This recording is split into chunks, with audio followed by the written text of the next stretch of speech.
세상은 넓고 할 일은 많습니다. 세계에 참 뛰어난 경영자들이 도처에 있습니다. 각 기업에 또 각 나라와 민족 그리고 시대마다 걸출한 경영인들이 배출되곤 합니다. 우리나라에도 아주 뛰어난 그런 경영자들이 있었지요. 고 정주영 현대그룹 회장, 그리고 고 이병철 삼성그룹 회장, 그리고 LG그룹을 창업한 구인의 회장, 아주 세계적인 그러한 경영자들입니다. 일본에도 좋은 경영자들이 많이 있는데 20세기에 경영의 신이라고 불렸던 분이 계십니다. 누구냐면 미국의 기업가죠. 잭 웰치라는 사람입니다.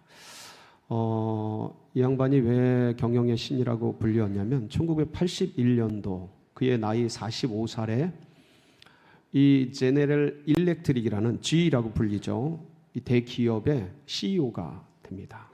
그런데 이 당시 81년도에는 팍스 재패니즈라고 할 정도로 일본이 세계를 꽉 잡고, 그래서 미국의 기업들이 막 넘어가고 그런 환경이었습니다. 굉장히 일본 기업들이 강했던 그런 때였죠. 그런데 그런 위중한 분위기도 안 좋은, 대외적인 분위기가 안 좋은 그러한 때에 더군다나 이 G라는 기업이 대기업이었는데 한번 정점을 찍고 클라이막스를 찍고 그다음에 퇴행하는 그러한 기업이었습니다. 근데 거기에 CEO가 된 거예요. 사장이 된 거예요.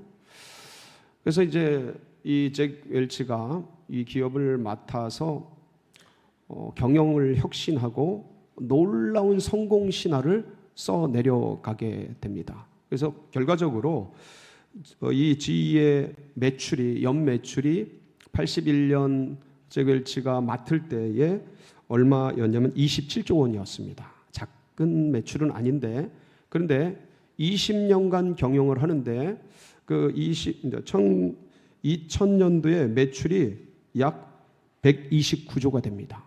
27조에서 129조. 약관가요? 요 정도는 별로. 그리고 순이익이 1조 5천억이었는데 나중에 12조 7천억이 됩니다. 그리고 이 잭 웰치가 G를 맡을 때보다 이제 CEO에서 내려놓을 때, 회장에서 내려놓을 때 기업 가치가, 주식의 액수를 얘기하는 겁니다. 기업 가치는 40배가 성장합니다.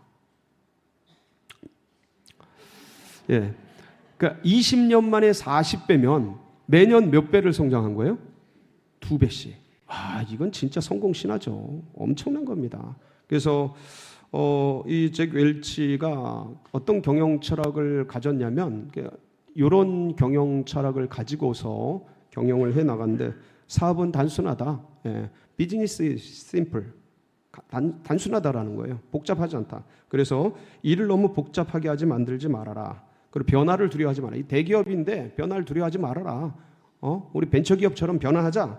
그리고 관료주의를 타파하라. 오래되면서 기업들이 복지부동 하려고 그러는데 관료주의를 타파하라. 직원의 두뇌를 인재풀을 활용하자. 그리고 가장 좋은 생각을 가지고 있는 사람들을 찾아내고 이들의 생각을 실행에 옮기자. 그 아이디어를 그래서 실행하자.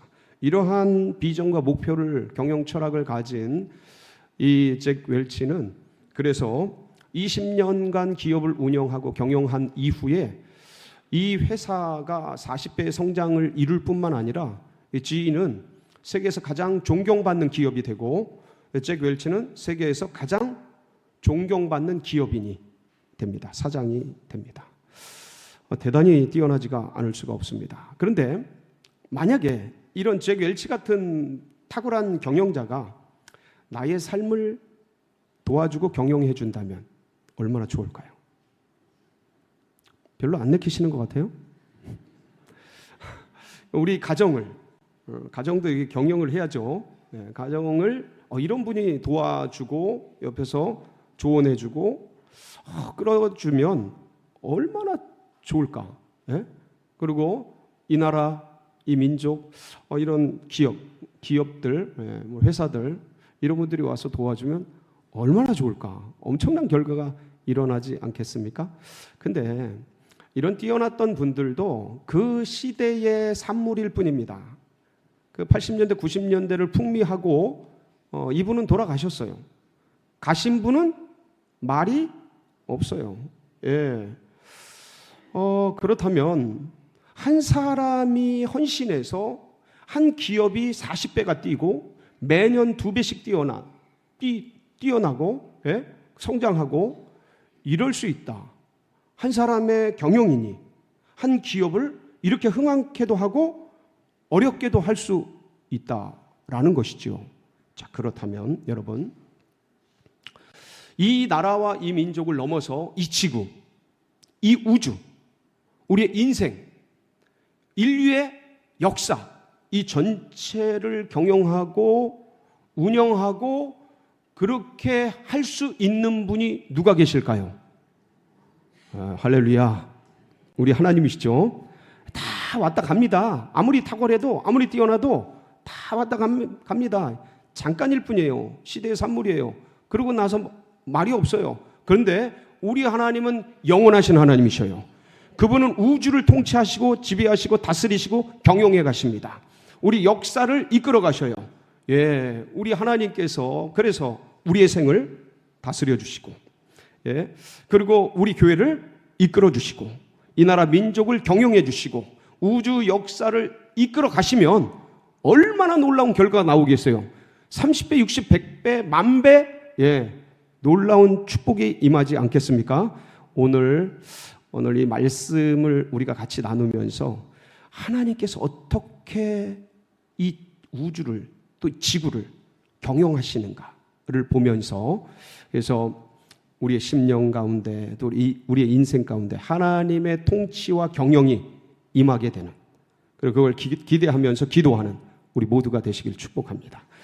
오늘 1절 창세기 1장 1절 말씀은 너무나 유명하죠. 태초에 하나님이 천지를 창조하시니라. 하나님께서 태초에 베르시트죠. 시간의 처음에, 시간은 뭐가 있어요? 처음이 있고 뭐가 있어요? 끝이 있습니다. 알파와 오메가, 처음이요 끝이신 분 누구십니까? 우리 주님이시죠. 주님께서 시간을 창조하셨고 무에서 유를 만들어내셔요. 바라, 이제 베르시트 엘로힘, 그분이 바라하셔요. 창조하셔요. 무에서 유를 이끌어내시죠. 시간을 창조해내셨고 천지, 공간을 창조해내셨고 물질들을 만들어내시죠. 이 위대한 하나님께서 천지를 창조하셨다라고 할 때 이 천이 뭐냐면 하샤마임이에요. 히브리어로 하샤마임, 그 하늘과 란 뜻이에요. 그러니까 이거는 스카이가 아니에요. 제가 누차 얘기했죠. 헤븐이에요. 영의 세계, 이게 감추어지죠. 창세 때 감춰져요. 그래서 때가 찼을 때, 때가 참에 율법 아래에서 그 아들을 나게 하시고, 누구셔요? 예수 그리스도. 예, 비플랜으로 그리스도 예수 안에서 그 하늘은 감춰지고 하샤마임 하아레츠, 그 땅이 창조가 되는데 1장 2절에 보면 땅이 혼돈하고 공허하며 흑암이 깊음 위에 있고, 이게 한글은 땅이로 번역이 됐어요. 근데 히브리어 원문을 보면 좀 더 자세한 의미가 들어가 있습니다. 뭐라고 히브리어 원문이냐면 외하 아레츠라는 단어예요. 이걸 영어로 번역하면 Now the earth was라는 뜻이에요. 비동사로 이제 진행이 되는데 now, 그런데 the earth, 그 땅이, 어떤 땅이, 창세기 1장에서 창조된 그 땅이 어때요? 혼돈하고 공허하고 흑암이 깊은 위에 있어요. 그럼 하나님의 창조가, 원창조가 뭔가 문제가 있는 건가? No. 그런 의미가 아니고, 태초에 이 창조된 이 지구의 모습들은 마치 어머니가 임신한 아기, 태아 같은 그런 상태라고 보시면 돼요. 아직 팔, 다리, 머리, 모습, 모양, 형체가 생기기 전, 정자와 난자가 만나서 체세포 분열을 통해서 이 혈액 이것들이 막 모양을 만들어가지만 아직은 엉기설키 섞여서 형체가 없는 그러한 태아의 모습. 그래서 가슴 아프지만 이런 단계에서 유산을 하게 되면 어떻게 되면 아기가 나와요? 아니면 그냥 혈액이 나와요? 혈액이 나와요. 혈액이 나옵니다. 가슴 아픈 얘기지만 그때는 왜냐하면 아직 액체 덩어리거든요. 어떤 형태가 입혀지지 않은 거예요. 이 창조된 지구의 초기 형태가 이런 액상 덩어리로 아직 형태가 없는 단계였어요. 그래서 땅이 어때요? 땅이 혼돈, 이게 토우라는 히브리어예요. 토우. 한번 따라해 볼까요? 토우. 여러분은 지금 히브리어를 하셨습니다. 그래서 이 토우가 뭐냐면 황폐화된 채 부셔져 있는 이런 뜻이에요. 그러니까 뭐 성읍이나 이런 건물들이 지진 났잖아요. 일본에 확 해서 막 흔들려서 부스러지고 바스러졌잖아요. 형체가 없이 부셔져 있는 그런 걸 이제 토우라고 해요. 그 다음에 공허는 보우예요. 보우. 한번 따라해 볼까요? 보우. 그래서 보우는 뭐냐면 있어야 될 것인데 비어 있는. 그러니까 부셔져서 있어야 될 때인데 비어 있는 거예요. 그래서 토우 보우 이렇게 돼요. 그런데 그게 그 위를 흑암이 캄캄한 흑암이 태홍이라 깊음 위에 있는 거죠. 마치 바닷속처럼 깊은 해저를 보면 캄캄하잖아요. 빛이 못 들어가서 이 우주에는 암흑물질이 가득해요. 우리는 뭐 태양의 이 가시광선 때문에 빛이 많은 것 같아도 우주에는 캄캄한 게 더 많거든요. 흑암물질이라고 그래요. 암흑물질. 근데 그것처럼 초기 지구는 혼돈하고 카오스죠. 그다음 공허하고 뭐가 없어. 모양이 뭐 형태가. 그다음에 캄캄한 깊은 데 있는데 막 일렁이는 액체 덩어리. 마치 태아처럼 막 이렇게 액체 덩어리. 일렁이는 액상 덩어리인 거예요. 자, 그런데 거기를 땅이 혼돈하고 공허하며 흑암이 깊음 위에 있는데 하나님의 전 번역 개역 성경은 하나님의 신이라고 돼 있어요. 근데 이번에 개역 개정을 하면서 하나님의 영이로 바뀌었어요. 하나님의 영이 수면 위를 어디 위를요? 수면 위를 액상 덩어리 위를 뭐 한다고요? 운행하시느니라. 이 운행이 뭐냐면 메라 헤페트예요. 다시 한번 해볼까요? 메라 헤페트. 메라 헤페트. 자, 이게 메라 헤페트가 한자 같은 경우는 형상을 따라 만들잖아요. 근데 이 히브리어는 의미를 따라 만들어요. 의미.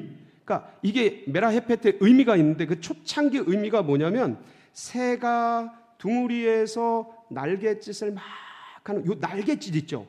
요게 메라 헤페트예요. 메라 헤페트. 그러니까 예를 들어서 독수리가 뭐 이렇게 둥우리에서 날갯짓을 할 때 왜 하냐면 새끼가 더위에 지쳐서 문제가 생길까 봐 바람을 막 일으켜주고 벌레들이 막 와서 새끼를 괴롭힐까 봐 막 쫓아주는 거예요.